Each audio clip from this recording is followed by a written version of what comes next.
by what we're about to witness. The novel is called Animal Lovers. It's a comedy about a man whose wife leaves him to go and protest against the badger cull. At this moment in time, the narrator, Stuart, is accompanying his wife to Gloucestershire to join her in the protests, so they haven't split up at this point. That's giving away a major chunk of the plot there.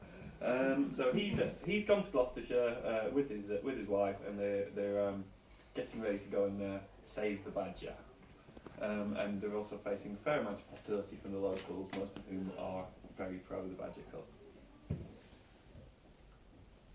Our room was high-ceilinged and drafty, and for some reason we'd been given 2 single beds. I hooked my shoes off and stared in the mirror, twin satchels under each eye, my lips starting to chap with approaching autumn. A married man. You look nice. You actually look sort of rustic. I'm wearing Gap jeans. Will the anarchists object? Don't think we'll meet any anarchists. She lay on one of the beds, arms behind her neck, face tilted to the roof. We're not going to run into any of the hardcore saps. Hardcore saps? Now what would they be like? I hope that she was right. I already felt like the most timid and vacillating liberal. They detect my urge for compromise. Still, at least saps didn't have guns. I was going to spend the whole night getting in the way of men with guns. I hoped that the badgers appreciated it. I wasn't sure they would. One set of noisy lumberers would aggrieve them as much as another, I felt, regardless of intentions. I patted the duvet. Come to bed. It had been how long? More than a week since we'd had sex. She was busy with the badgers, and I hadn't always been well. Now seemed a good time to make up for this. I patted the duvet again and undid my trouser button in a way I hoped was seductive. It might have looked more like I'd just finished a hefty meal. She looked at me as though I suggested playing leapfrog. Not now, Stuart. Not with all this. It feels indecent when this is going on. Maybe I'm too caught up in it. It's supposed to feel indecent. And it's been a while, you know? Badgers do it, don't they? Nature and all that. I bet they have a right old time. They're too scared to do anything. That's the problem. I told you this. All those hunters marching around, they're too scared to mate. It doesn't mean we shouldn't. Get some sleep. There's a long night ahead of us. Please, can you do that for me? Just try to sleep. I closed my eyes and dribbled and dreamt about badgers and guns. By the time we got the cab back down to Newent, the mood and the day had darkened. I felt as though everyone knew exactly why we were there. Teenagers, acne bumps on close-shaved necks, gobbed outside corner shops, ciderless, resentful of the interlopers who had brought the police to the village. Patrol cars parked on every street with watchful officers scoffing sandwiches. Troops of shirt-sleeved boozers muttered as we passed. We ducked into a DIY shop and bought 2 heavy black torches. You could kill a badger with these things. Please don't talk about killing them. Her body gave one large twitch as though she'd just had a mild electric shock.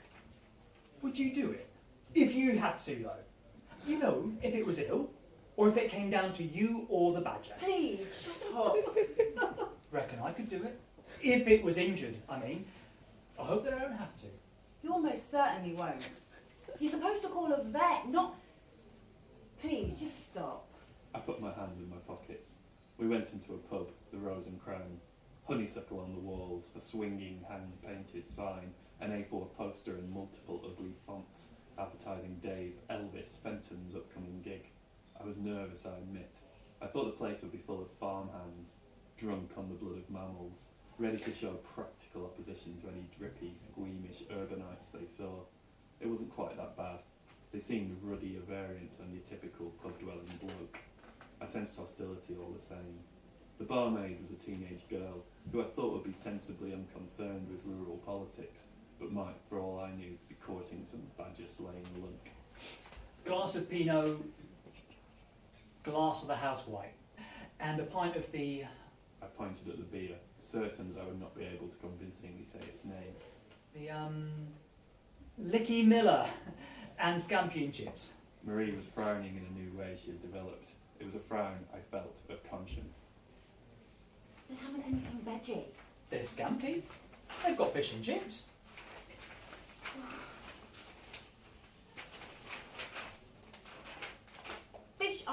kind of moving underwater lettuce, you know.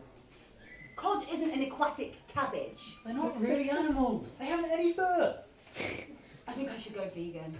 We'll come back to order food. Picking up the drinks, I lolloped across the pub to an empty table, praying no one had heard.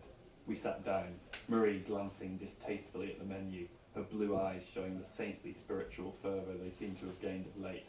Martyrs' peepers, sorrowful yet patient. Princess Dial panorama. Veganism now? When did this happen? It's something I've been thinking of a lot. I mean, the dairy industry is pretty much sponsoring this cult. It's ethically consistent. It is.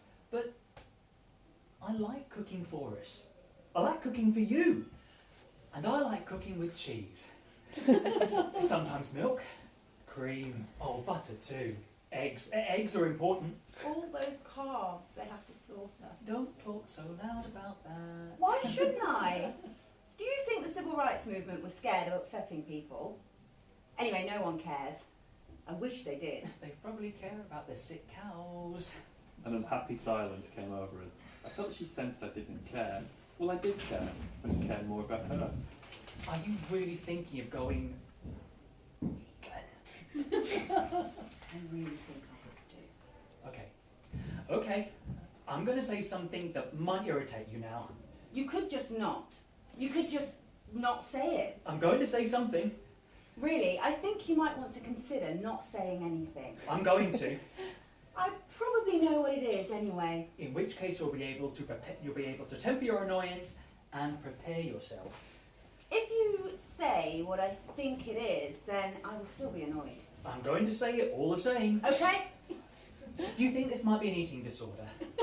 Only maybe you've lost weight. That is what I thought you was about to say. Are you annoyed? I am very annoyed. Am I possibly right? You are not right. You are saying that a choice I have thought about is actually a sign I'm not well. You were like one of those doctors in the Soviet Union who said dissenters were all mad. I don't think I'm exactly like that. You are saying my rational choice is an illness. You are saying the decision to eat ethically must be because I am psychologically unwell. I like cooking for us. This will make it harder and harder to do that. So your concern is that this will have an impact on you. That is what you're so worried about. No, that is not what I meant at all. It's actually controlling this side of you. Wanting to cook everything, wanting to make sure I eat what you want. It's a very controlling side of you. I don't think I'm in control of anything. Least of all you. I'm going to the loo. Buy some crisps or something, come on. You're doing it again. Sorry. Because without the nutritional value of a packet of fucking Watsits, I might starve. I'm going to the loo. I made my way through the crowded pub, wishing I'd dressed a bit less like an anarchist. Eyes trailed my clumsy zigzag across the room. I wondered why we kept arguing so much. There'd been a time when we never had. Badgers were causing a rupture.